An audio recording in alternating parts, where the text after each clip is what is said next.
ओम अज्ञानतिमिरान्धस्य ज्ञानाञ्जनशलाकया चक्षुरुन्मिलितं येन तस्मै श्रीगुरवे नमः। नमो विष्णुपादाय कृष्णपृष्ठाय भूतले श्रीमते भक्तिवेदान्त स्वामिनिति नामिने। नमस्ते सारस्वते देवे गौरवाणी प्रचारिणे निर्विशेष शून्यवादी पाश्चात्य देशतारिणे वाञ्छाकल्पतरुभ्यश्च कृपा सिन्धुभैव च पतितानां पावनेभ्यो वैष्णवेभ्यो नमो नमः। श्री कृष्ण चैतन्य प्रभु नित्यानंद श्री अद्वैत गदाधर श्रीवासादि गौर भक्त वृंद हरे कृष्ण कृष्ण कृष्ण हरे हरे हरे राम राम राम हरे हरे। हरे Krishna. So we were discussing Bhagavad Gita chapter 2 first 4 verses we have covered. So just a quick recap. If you see the screen. तो पहले चैप्टर के अंत में अर्जुन ने बताया कि वो युद्ध नहीं लड़ेंगे। उसके 5 कारण बताए, हम लोगों ने डिटेल में चर्चा किया था। 5 कारण क्यों अर्जुन युद्ध नहीं लड़ना चाहते। उसके पश्चात अब अर्जुन चैप्टर 2 की शुरुआत में अपना रामबाण बता रहे हैं। अभी तक जो 5 उन्होंने मारे वो बड़े बड़े अस्त्र थे, पर अभी सबसे बड़ा अस्त्र उन्होंने ये चलाया कि वो युद्ध क्यों नहीं लड़ेंगे। उन्होंने बोला कि हाँ, उन्होंने भगवान कृष्ण को यहाँ पर अरिसूतना बोला कि भगवान श्री कृष्ण आप तो अपने दुश्मनों को मारते हैं, आप मधु राक्षस का आपने विनाश किया था, लेकिन आप चाहते हो कि मैं भीष्म को मारूं, मैं द्रोण को मारूं। उसके पश्चात 4th इसके पहले श्लोक में उन्होंने बोला कि भीष्म और द्रोण तो मेरे लिए पूजनीय है, उनको मैं कैसे मार सकता हूं, और आपका नाम तो मधुसूदन है। मतलब इनडायरेक्टली अर्जुन ने कृष्ण को बोला कि आप तो अपने पिता को नहीं मारे, अपने दादाजी को नहीं मारे, है ना, या फिर आप अपने गुरु सांदीपनि मुनि को तो नहीं मारे, आपने तो उनकी बहुत सेवा की, बहुत प्रेम से उनके साथ आप रहते थे, तो और आप चाहते हो कि मैं अपने पिता, अपने दादा, अपने गुरु को मार दूं, तो ये क्या बात हुई? आप तो खुद तो कभी ऐसा किए नहीं, मुझसे ऐसा क्यों एक्सपेक्ट कर रहे हैं? तो ये सबसे बड़ा रामबाण है अर्जुन का कि गुरु जो होते हैं, जो बड़े होते हैं, वो कुछ भी कर दें पर वो मारने लायक नहीं होते। ये धर्मशास्त्रों का स्टेटमेंट है। तो अर्जुन बोल रहे हैं, जब धर्मशास्त्र बोल रहे हैं कि हमारे गुरुवर कुछ भी कर दे, माता पिता हैं, गुरु हैं, लेकिन हम उनको मार नहीं सकते, तो आप कैसे मुझे बोल रहे हो कि मैं उनके सामने जो है हथियार चलाऊं या उनका खून बहाऊं? तो ये सबसे टफ क्वेश्चन है आंसर करना। आज भी बहुत सारे लोग भगवान कृष्ण को अक्यूज करते हैं कि अर्जुन तो बेचारा पैसिफिस्ट था, वो तो शांति के मार्ग पे चलना चाहता था, लेकिन भगवान ने वायलेंस सिखा दिया, है ना। तो let's see what the lord will tell. So now text number 5 आपकी स्क्रीन पर है, दिख रहा है? स्क्रीन दिख रहा है? गुरून् हत्वा हि महानुभावान्, दोहरा सकते हैं आप लोग अपने आप को म्यूट रखते हुए, है ना। फिर से, गुरून् अहत्वा हि महानुभावान् श्रेयो भोक्तुं भिक्षम् अपीह लोके हत्वार्थ कामास्तु गुरून् इहैव भुञ्जीय भोगान् रुधिर प्रदीग्धान्।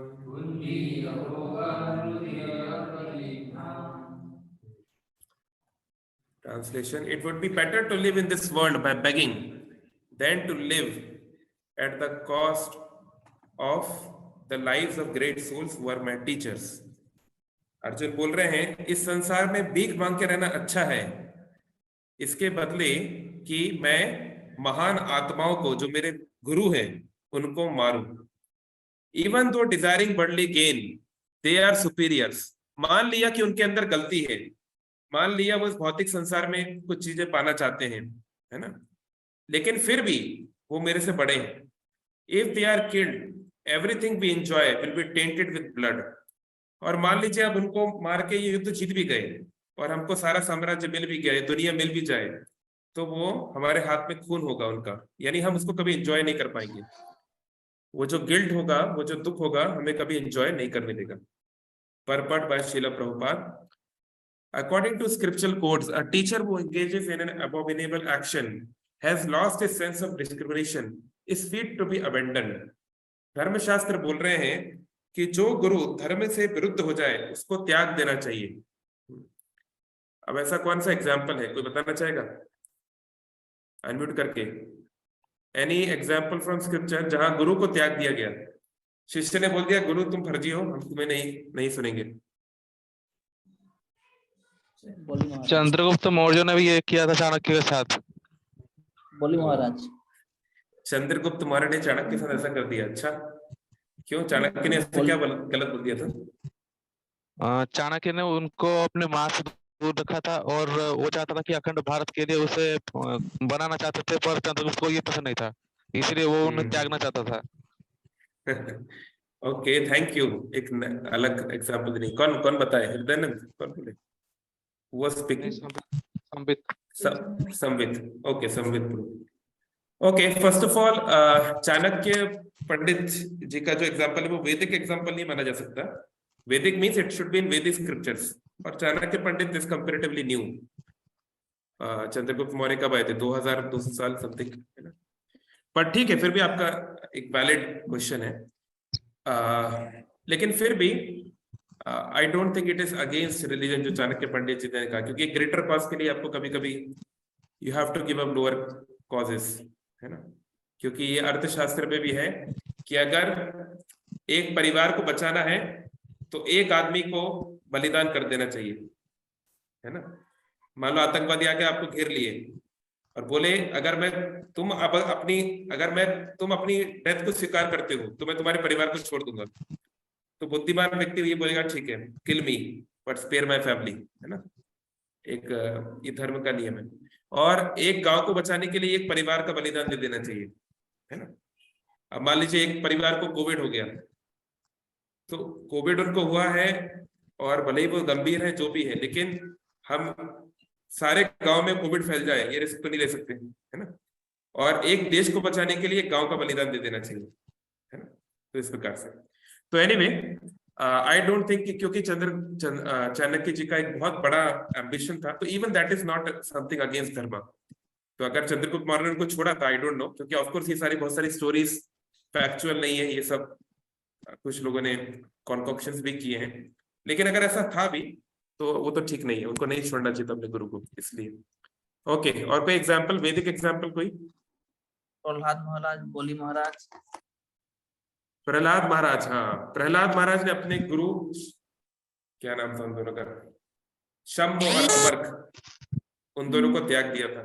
हालांकि वो लोग स्पिरिचुअल गुरु नहीं थे, वो लोग उनके आई मीन आध्यात्मिक गुरु नहीं थे, लेकिन उनको उन्होंने जरूर जो है उनको उनके इंस्ट्रक्शंस को नहीं माना था। तो एक प्रैक्टिकल एग्जांपल, हाँ, बली महाराज। सब अपने आपके ऑडियो अपना प्लीज म्यूट पे रखें, किसका आवाज आ रहा है? Hridayananda Prabhu please keep yourself in mute, thank you. हाँ, बली महाराज भगवान के बहुत बड़े भक्त हुए बली महाराज, है ना, 12 महाजनों में से एक। तो उनके गुरु शुक्राचार्य, उनके दीक्षा गुरु शुक्राचार्य ने उनको मना किया था कि तुम ये वामन जो है, ये विष्णु है, इसको तुम कुछ वचन मत देना, लेकिन बलि ने उनकी बात नहीं मानी, क्योंकि बलि महाराज ने कहा कि अगर ये सच में विष्णु है तो भगवान अगर हमसे कुछ मांगने आए हैं तो हमें देना ही चाहिए। तो इसलिए ये उन्होंने ठीक किया, है ना? तुलसीदास जी का श्लोक है फेमस, जाके लिए प्रिय न राम वेदे ही, जिसके प्रिय राम वेदे ही नहीं है, जो सीताराम को प्रेम नहीं करता उसको मैं त्याग देता हूँ।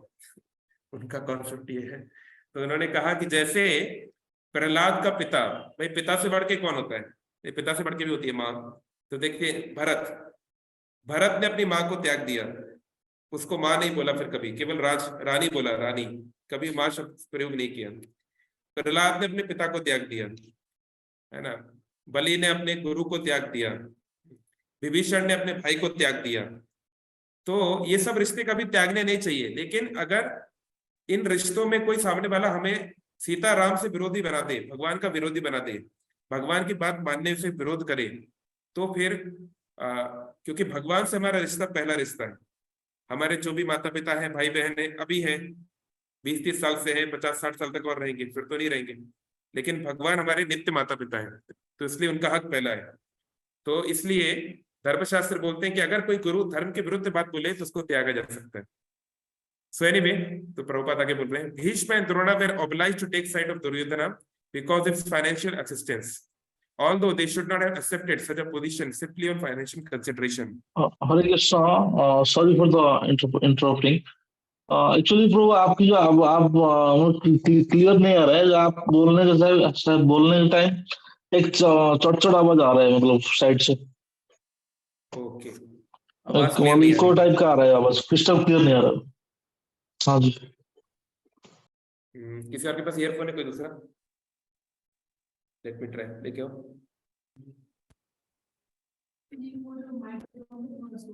इसको मैं ऊपर करके देता हूँ, उसको वो देना, वहां पे वो है ना उसका, मेरा पुराना वाला वो ये। ओके, मैं पास में बोलने का प्रयास करता हूँ, नेक्स्ट टाइम हम लोग कोशिश करेंगे। ठीक है, तो मैं बोल रहा था कि हाँ, what was the point I was telling? Yes, हाँ, तो महाभारत में क्लियर है तो। यस, महाभारत में 18 पर्व हैं, जिसमें से 2 पर्व, शांति पर्व और अनुशासन पर्व में भीष्मदेव जो है पांडवों को इंस्ट्रक्शन देते हैं। मतलब बेचारे पूरी तरीके से मृत्यु शैया पर हैं, चारों तरफ उनके बाण लगे हुए हैं, बहुत बुरी हालत है, और वो हजारों हजारों श्लोक सुना रहे हैं उसमें। कैसे पति का धर्म, पत्नी का धर्म, राजा का धर्म, बहुत कुछ उसमें बताया गया है। तो जब वो सेक्शन की शुरुआत होती है तो एक इंटरेस्टिंग चीज है कि जब वो ज्ञान देना चाहते हैं उस समय द्रौपदी जो है वो हंसती है। तो द्रौपदी बोलती है कि आप बहुत ज्ञान की बातें कर रहे हैं, तो ये आपका ज्ञान कब कहाँ चला गया था? जब मेरे साथ गलत हो रहा था, है ना। कुरु सभा तले सुनी द्रौपदी रो जनन, है ना। जब कुरु सभा में मेरे कपड़े निकाले जा रहे थे, मेरी इज्जत जो है वो दांव पे थी, आप वहां पर थे, तब आपका ये ज्ञान कहाँ गया? अब आप बहुत अच्छा ज्ञान दे रहे हैं। तो वहां पर महाभारत में एक श्लोक में भीष्मदेव इस बात को एक्सेप्ट करते हैं कि हाँ, क्योंकि मैंने दुर्योधन का नमक खाया है इसलिए मेरी चेतना खराब हो गई, तो इस कारण से मैं उस समय उचित फैसले नहीं ले पाया। तो अगर हम यथार्थ में देखें, टेक्निकली देखें, तो ऐसा नहीं हो सकता। भीष्मदेव जो है भगवान के शुद्ध भक्त हैं, लेकिन एक लीला, एक नाट्य, एक लेसन के रूप में वो हमको सिखा रहे हैं कि अगर हम किसी ऐसे व्यक्ति से कोई हेल्प लेते हैं, है ना, फाइनेंशियली हेल्प लेते हैं या अलग प्रकार की हेल्प लेते हैं, तो हमें उसकी चेतना, उसकी कॉन्शियसनेस को भी लेना पड़ता है। तो इसलिए यहाँ पर परपट में श्रील प्रभुपाद बोल रहे हैं कि केवल क्योंकि द्रोणाचार्य और भीष्म दोनों फाइनेंशियली डिपेंडेंट थे दुर्योधन के ऊपर, धृतराष्ट्र के ऊपर, हस्तिनापुर के शासन के ऊपर, लेकिन उनको उसको त्याग देना चाहिए था, जैसे विदुर। इसलिए बहुत सारे भक्तों ने बहुत कुछ किया, लेकिन विदुर का एक्शन सबसे बढ़िया माना जाता है, क्योंकि विदुर ने बिल्कुल टॉलरेट नहीं किया। उसने कहा कि अगर इस प्रकार का अधर्म होगा तो मैं हस्तिनापुर में नहीं रहूंगा। तो इसलिए उनकी जो डिसीजन है उसे भीष्म और द्रोण से श्रेष्ठ माना जाता है। Anyway, so under the circumstances, they have lost the respectability of teachers. But Arjuna thinks that nevertheless they remain his superiors, and therefore to enjoy material profits after killing them would mean to enjoy spoils tainted with blood. तो अर्जुन कह रहे हैं कि ठीक है, मान लीजिए उन्होंने गलती भी की, है ना, उनको ऐसा नहीं करना चाहिए था, लेकिन उनका अपराध इतना बड़ा नहीं है कि हम उनको मार ही दें, है ना। उन लोगों ने अगर नमक का कर्ज चुकाने के चक्कर में वो हमारे विरोध में आ गए हैं, लेकिन हमको तो अपना विवेक नहीं खोना चाहिए, हमको अपनी बुद्धि से काम लेना चाहिए। तो वो मारने लायक नहीं है, ये तो गलत होगा। और उनको मार दिया, अगर उनका खून हमारे हाथ में लग गया तो सब कुछ मिलने के बावजूद हम एंजॉय नहीं कर पाएंगे, हमारा जीवन, अगर हमको वो कष्ट रहेगा, वो गिल्ट रहेगा। तो अर्जुन ये पॉइंट बोल रहे हैं। इस बारे में हम लोग देखते हैं विश्वनाथ चक्रवर्ती ठाकुर का कमेंट्री। One second.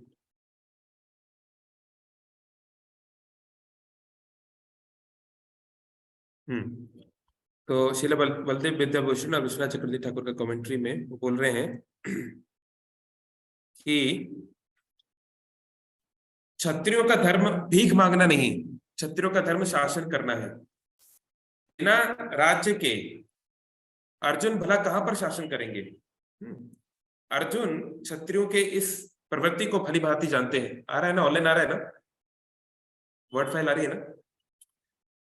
लेकिन फिर भी वो कह रहे हैं कि वो शर्म के साथ भीख मांग सकते हैं, लेकिन अपने पूजनीय लोगों को मारने का पाप नहीं ले सकते। तो इस न्याय के अनुसार, इस लॉजिक के अनुसार वो कह रहे हैं, वो मानते हैं कि अगर हम ये युद्ध ना करें तो भले ही हमारा वर्तमान जीवन कठिन होगा, लेकिन कम से कम भविष्य में अपने गुरुओं को मारने के कारण जो पाप लगेगा हम उससे बच जाएंगे। तो इस तर्क के साथ अर्जुन अपनी बात को रख रहे हैं और वो आगे मतलब ये आगे और बता रहे हैं कि मैं क्यों ये युद्ध नहीं लड़ूंगा। ठीक है, तो देखो अगेन ये बहुत महत्वपूर्ण है कि व्यक्ति कई बार जब मुश्किल समय आता है, जब डिफिकल्ट सिचुएशन आती है, तो वो अज्यूम कर लेता है कि I can do things which is against my nature. तो अर्जुन ही बोल रहा है कि मैं सन्यासी बन जाऊंगा, मैं भीख मांग के रहूंगा। लेकिन अर्जुन एक क्षत्रिय है और क्षत्रिय का स्वभाव ऐसा नहीं होता। एक भिखारी का कहते हैं हिंदी में ना, दान की बच्चिया के दांत नहीं गिने जाते, बेगर्स कांट बी चूजर्स। तो भिखारी मतलब जो पूरी तरीके से या अपने सामने वाले के ऊपर डिपेंडेंट है ना, वो ये डिमांड नहीं कर सकता कि मुझे तुम भीख क्यों नहीं दे रहे हो, भीख में इतना ही क्यों दे रहे हो, ये नहीं वो भीख में दो, नहीं, भीख में जो मिलता है लेना पड़ता है। लेकिन क्षत्रिय का स्वभाव ऐसा नहीं होता। क्षत्रिय का नेचर जो है वो डिमांडिंग है, उसको जो चीज अच्छी लग गई उसको वो पसंद होती है तो वो उसके लिए प्रयास करता है। तो इसलिए क्षत्रिय को ब्राह्मण का काम नहीं करना चाहिए, है ना। ब्राह्मण वो है जो संतुष्ट हो, उसको जो मिले उसमें वो संतुष्ट हो जाए। लेकिन क्षत्रिय का ये नेचर नहीं है। तो क्षत्रिय को आर्टिफिशियली ब्राह्मण नहीं बनना चाहिए, है ना। तो क्षत्रिय का नेचर क्या है, इसलिए भगवान जब गए शांतिदूत बनकर तो उन्होंने दुर्योधन को समझाया कि न्याय अगर दो आधा दो, अगर न्याय करना है तो आधा राज्य दो, पर उसमें भी अगर बाधा हो, अगर आप वो भी नहीं दे सकते, तुम लगता है कि मैं आधा राज्य नहीं दूंगा, तो दे दो केवल 5 ग्राम, हमको केवल 5 गांव दे दो, रख लो अपनी धरती तमाम और बाकी सारा राज्य आप रख लो, हम उसी में खुश हो जाएंगे, परिजन पर हंसी ना उड़ाएंगे। प्रसिद्ध कविता है रामधारी सिंह दिनकर की, है ना, रश्मि रथी। तो भगवान कृष्ण ने बोला कि चलो ठीक है, आप आधा राज्य नहीं दे सकते, कम से कम 5 गांव दे दो। तो ये 5 गांव क्यों भगवान ने मांगे थे, क्योंकि पांचों पांडव जो है वो क्षत्रिय हैं। तो क्षत्रिय को कुछ ना कुछ एरिया तो देना पड़ेगा जिसमें वो रूल करे। भाई कम से कम उसका एक गांव है, उसमें 100 परिवार है, जो भी 50 परिवार है, उनका वो सेवा करता है, उनके वो रक्षा करता है, बदले में वो लोग उसको टैक्स देते हैं और वो वहां पे शासन करता है। तो छोटा सा जैसे जमींदार है ना, उस टाइप से। तो कम से कम इतना तो आप दे दो। लेकिन दुर्योधन वह भी दे ना सका, आशीष समाज की ले ना सका।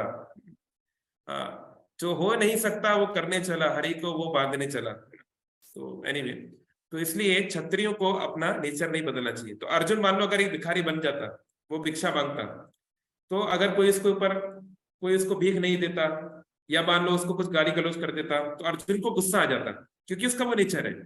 तो ऐसे व्यक्ति को भीख नहीं मांगना चाहिए। भिक्षा या डोनेशन या वो मांगने की जो अधिकार है वो केवल ब्राह्मणों को है ना, क्योंकि ब्राह्मण का नेचर ही ऐसा है कि वो गरीबी में जी सकता है, पर क्षत्रिय गरीबी में नहीं जी सकता, उसको ऑपुलेंस चाहिए। तो इसलिए ये अर्जुन जो बोल रहा है कि मैं अपना नेचर चेंज कर दूंगा। तो ऐसे हमारे साथ भी होता है, कभी लाइफ में बहुत कठिन समस्या आ जाए, मान लो हमारा ये काम नहीं हो रहा है, हमारा ये बिजनेस नहीं चल रहा है, हमारा ये रिलेशनशिप वर्कआउट नहीं हो रहा है, तो हम सोचते हैं हम इसको खत्म कर देंगे और हम कुछ और कर देंगे सडनली। तो ये हमारी मूर्खता है, ऐसा नहीं हो सकता।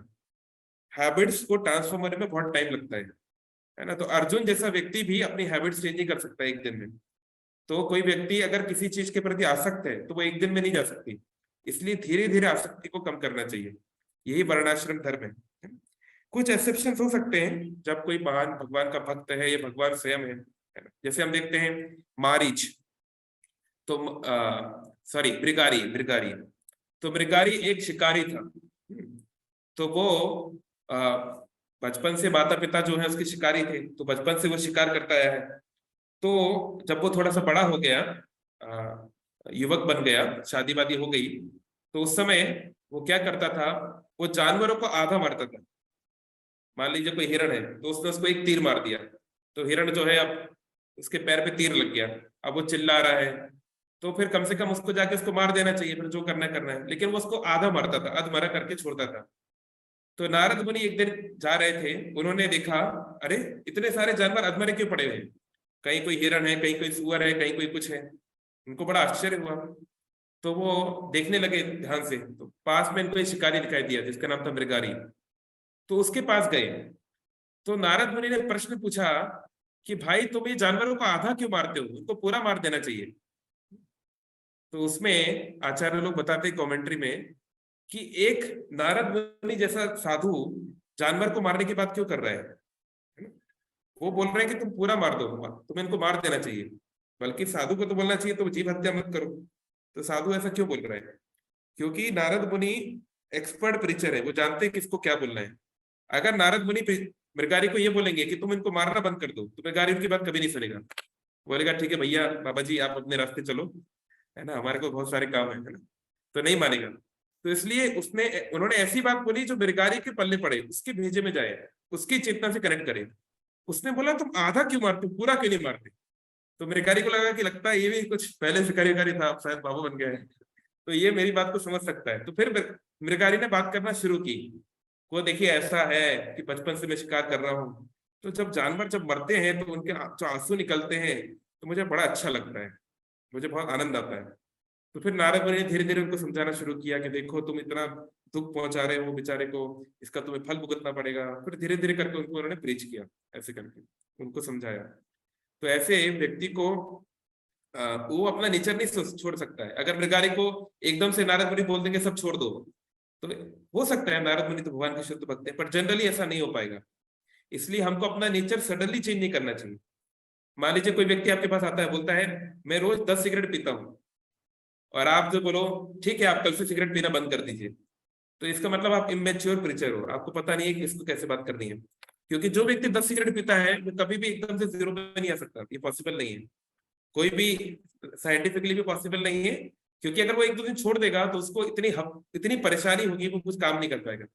इसलिए जो 10 सिगरेट पीता है उसको बोलना चाहिए ठीक है आप थोड़ा सुबह शाम एक एक पीजिए या 3-4 पीजिए, ऐसा बोलना पड़ेगा उसको।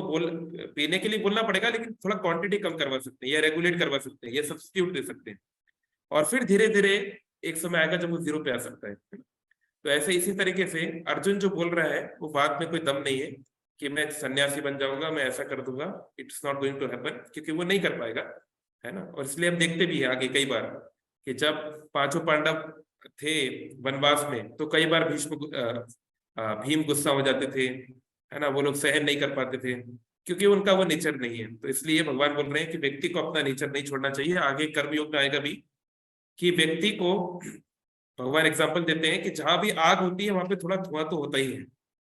अगर आपको आग जलानी है तो धुआं भी होगा ही। तो ऐसे ही कोई भी कार्य हम करते हैं उसमें इम्परफेक्शन तो होती है। इसका ये मतलब नहीं कि कार्य करना ही बंद कर दो, है ना, लेकिन व्यक्ति को सोचना चाहिए कि कैसे वो अपने कार्य को और फाइन बना सकता है, ना कि उसको त्याग देना ऑप्शन नहीं है, उसको फाइन बनाना चाहिए जब तक कि बहुत एक्सट्रीम केस ना आ जाए। ठीक है, हरे कृष्णा। किसी का कोई कमेंट, कोई क्वेश्चन इस श्लोक के बारे में अगर है तो अनम्यूट कर सकते हैं, पूछ सकते हैं।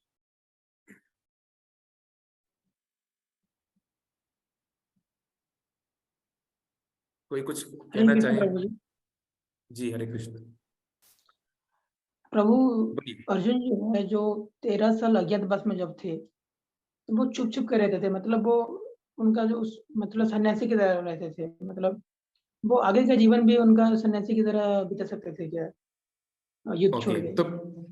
तो पहली बात तो उनको जो मिला था 12 साल का वनवास था और 1 साल का अज्ञातवास था।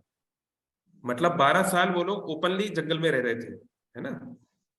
आखिरी जो एक साल था उसमें उनको छुप के रहना था, ठीक है। अब आप देखिए जो 1 साल के अज्ञातवास में सब लोग अलग अलग तरीके से गए। वो लोग मत्स्य देश में गए ना, विराट देश में। तो युधिष्ठिर क्या बने? युधिष्ठिर सलाहकार बने, राजा के सलाहकार, ब्राह्मण सलाहकार बने। अर्जुन क्या बने? अर्जुन तो यूनक बने, किन्नर, neither man nor women.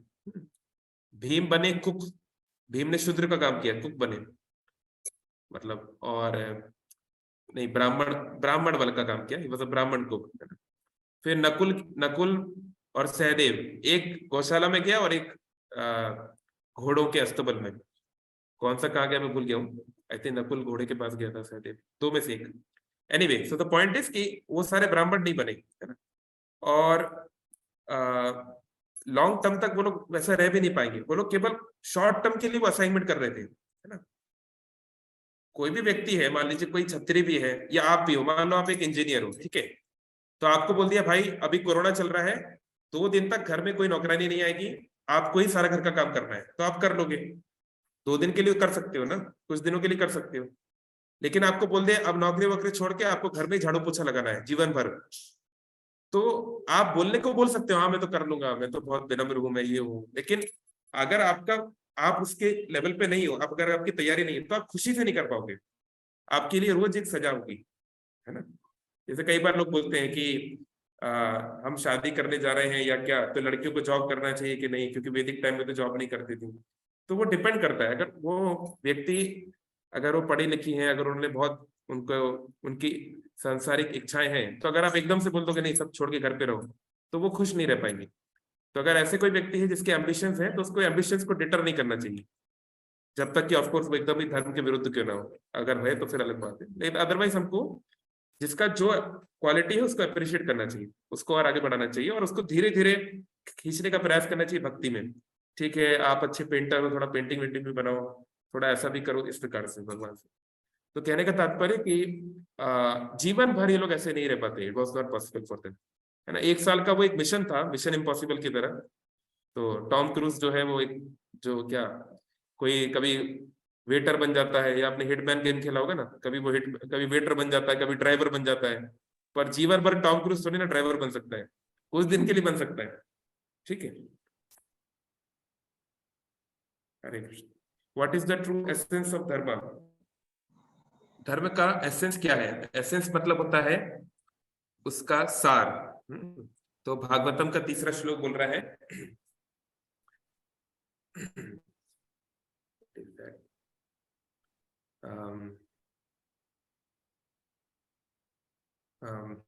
Just मुझे क्लिक नहीं कर रहा है। सुख मुखाद अमृत संयुतम पीबत भागवतम रसबालिम ओवरऑल। दूसरी 3 लाइन याद आ रही, पहली लाइन याद नहीं आ रही। हाँ, निगम कल्प तरोर गलितम फलम। तो ये वैदिक शास्त्र जो है एक पेड़ की तरह है, कल्पना पूरी करने वाले वृक्ष, डिजायर ट्री, और भागवतम उसका सार है, सुख मुखाद अमृत संयुतम। और वो फ्रूट ज्यादा मीठा जाता माना जाता है जिसको पैरेट ने टेस्ट किया है ना। जैसे हमने बचपन में खुद किया है, हम लोग काफी समय गांव में रहते थे गर्मियों की छुट्टी में। तो मान लीजिए एक गुआवा का ट्री है ना, जामुन, क्या बोलते हैं हम लोग गुआवा को? बिजोली, बिजोली, ओके, अब समझ गए ना। तो जो जाम होता है ना, जो सर्दियों में आता है, तो मान लीजिए बहुत सारे जाम लगे हुए हैं, तो एक तो जिसमें हल्का सा लाल है, हल्का सा लालिमा है, वो ज्यादा मीठा होगा। और उसके बाद जिसको तोते ने खाया है, जिसको पैरट ने टेस्ट किया है, वो सबसे मीठा होगा। तो ऐसे धर्म का जो एसेंस है, वो इस श्लोक में बता रहे हैं कि प्रेमा पुमार्थ महान, भगवान श्री कृष्ण से, परम पुरुषोत्तम भगवान के चरणों में प्रेमा भक्ति लाना। Everyone is looking for love, आप मैं हम सब जीवन में प्रेम ढूंढ रहे हैं, चाहे गर्लफ्रेंड बॉयफ्रेंड, चाहे पति पत्नी, चाहे परिवार, चाहे समाज, चाहे देश। कोई देश को प्यार करता है, कोई समाज को, कोई मानवता को, कोई कुत्ते को, कोई बिल्ली, जो भी है, हर व्यक्ति प्रेम ढूंढ रहा है। तो वो प्रेम अगर हमारा नित्य और पूर्ण पुरुषोत्तम व्यक्ति से हो जाए, है ना, हमारा उनसे आदान प्रदान हो जाए, तो हमारे जीवन में खुशियां खुशियां बढ़ जाएंगी। धर्म का एसेंस है कृष्ण के प्रति प्रेम प्राप्त करना। ये धर्म का सार है कि अगर हमें सारा धर्म से क्या मिलना चाहिए, हमको कृष्ण प्रेम प्राप्ति होनी चाहिए, तो हमारा धर्म सही, हमारा जो भी एफर्ट था वो सही रहा। ठीक है, और कुछ? तो यहाँ पर एक माइंड मैप है, फ्लो चार्ट है, इसको हम लोग कल देखेंगे, अभी समय नहीं है। कल हम दोबारा मिलेंगे 8:30 बजे। How can be completely isolated from materialistic world? हम भौतिक संसार से अपने आप को अलग कैसे करें? आप नहीं कर सकते, आप इस भौतिक संसार में रहते हैं, तो अलग करने का प्रयास मत कीजिए, आप उस भौतिक संसार को स्पिरिचुअलाइज करने का प्रयास कीजिए। कुछ भी चीज छोड़िए मत, हर चीज को कृष्ण से जोड़िए। अगर आप सोचेंगे मैं इसको छोड़ दूं उसको छोड़ दूं, आप फ्रस्ट्रेट हो जाएंगे, क्योंकि कोई ना कोई चीज आपको पकड़ लेगी। बेहतर है आपके पास जो चीज है उसको कैसे मैं कृष्ण की प्रसन्नता के लिए प्रयोग कर सकता हूँ। पढ़ाई कृष्ण के लिए कीजिए, खाना कृष्ण के लिए खाइए, सेवा कृष्ण के लिए कीजिए, बोलिए कृष्ण के लिए, तो उनकी प्रसन्नता के लिए, तो that will be spiritual. Okay, time is up. Thank you, मिलते हैं कल शाम को 8:30 बजे। हरे कृष्ण। श्रील प्रभुपाद की।